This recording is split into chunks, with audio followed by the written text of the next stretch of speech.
काल ना मस्त असा पाऊस पडत होता आणि वातावरण एकदम थंडगार असं झालेलं होतं. वातावरण पावसाचं झालं की आपल्याला गरमागरम असे भजी खावेसे वाटतात. तर मग कांदा भजी तर आपण नेहमीच करतो. तर मग मी काय केलं, पालक भजी करायला घेतले.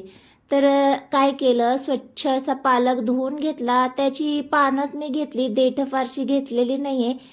भजी करत असताना शक्यतो पानांचा जास्तीत जास्त वापर करायचा, म्हणजे भजी जे आहे ते छान होतात. स्वच्छ धुवून घेतलेला पालक मी बारीक असा चिरून घेतलेला आहे. साधारण 1 वाटी इतका पालक असेल हा. आता हा पालक आपल्याला एका भांड्यामध्ये काढून घ्यायचा आहे. बऱ्याच वेळा काय होतं, आपण जेव्हा पालकचे भजी करतो तर त्याचा रंग बदलतो आणि रंग तर बदलतोच आणि शिवाय ते थोड्या वेळाने नरमही पडतात. तर ते होऊ नये यासाठी काय करायचं ते मी तुम्हाला स्टेप बाय स्टेप सांगणार आहे. तर आता आपण पालक काढून घेतला, त्यामध्ये आपल्याला साधारण अर्धी वाटी इतकं बेसन पीठ काढून घ्यायचं आहे.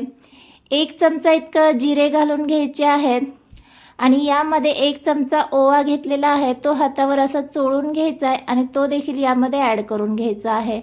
तर इथे मी जिरे आणि ओवा आणि सफेद तीळ हे घालून घेणार आहे. हे ऑप्शनल आहे, तुम्हाला आवडत असतील तरच घालून घ्या.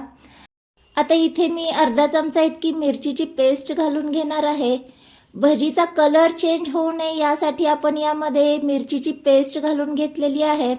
हळद घालून घेतली आणि छान आपल्याला हे मिक्स करून घ्यायचं आहे. इथे जर आपण तिखटचा वापर केला तर त्याने भजीचा जो आहे तो कलर चेंज होतो. त्यामुळे इथे तिखट न वापरता मिरची पेस्ट वापरायची, म्हणजे त्याने भजी आपले जे आहेत ते हिरवेच राहतात, त्याचा कलर चेंज होत नाही, म्हणजे काळे पडत नाही. आता हे आपण सगळं अगोदर ड्राय मिक्स करून घेतलं आणि आता यामध्ये आपण चवीनुसार मीठ घालून घेतलं. बऱ्याच वेळा काय होतं, आपण जर मीठ अगोदरच घातलं असतं तर पालकला जे आहे ते पाणी सुटलं असतं आणि आपल्याला जास्त बेसन पिठाचा वापर करायला लागला असता. तर त्यामुळे मीठ मी नंतर घातलेलं आहे. आता काय करायचं, आपल्याला इथे मिश्रण कोरडं वाटतंय त्यामुळे अगदी साधारण 2 चमचे इतकं मी पाण्याचा शितोडा मारून घेणार आहे. भजी जे आहे ते बराच वेळ कुरकुरीत राहण्यासाठी आपल्याला यामध्ये कमीत कमी बेसन पीठ आणि कमीत कमी पाण्याचा वापर करायचा. याने केलेले भजी जे आहेत ते बराच वेळ कुरकुरीत राहतात. तर इथे पाहू शकता मिश्रण अगदी कोरडं कोरडं झालेलं आहे. याच पद्धतीचं मिश्रण केलं की भजी जे आहेत ते बराच वेळ कुरकुरीत राहतात. परफेक्ट इथं झालेलं आहे. आता काय करायचं आहे, यामध्ये आपल्याला चिमूटभर सोडा घालून घ्यायचा आहे. जेव्हा आपण भजी करणार असू तेव्हाच आपल्याला यामध्ये सोडा घालून घ्यायचा आहे. सोडा घालून घेतला, छान पुन्हा एकजीव करून घ्यायचे. परफेक्ट इथे मिश्रण तयार झालेलं आहे. मिश्रण तयार करत असतानाच मी गॅसवर कढई गरम करून तेल बऱ्यापैकी गरम करून घेतलेलं होतं. तर तेल छान गरम झालं की यामध्ये आपल्याला भजी सोडून घ्यायची आहे. तर इथे पाहू शकता मी वेडेवाकडे असे भजी सोडून घेते.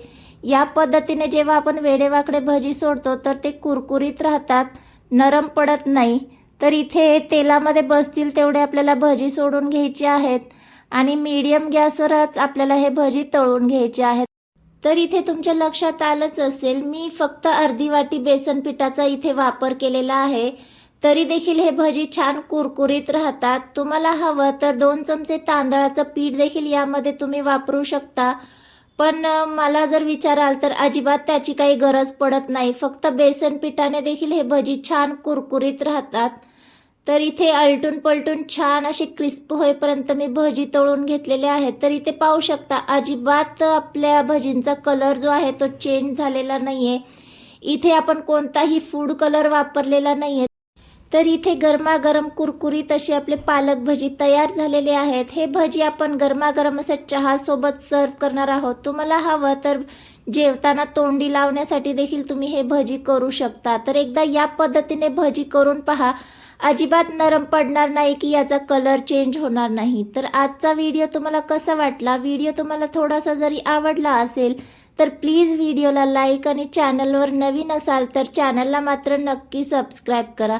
भेटूया अशाच एका नवीन साध्या सोप्या रेसिपीसोबत. तोपर्यंत मस्त खा आणि स्वस्त रहा.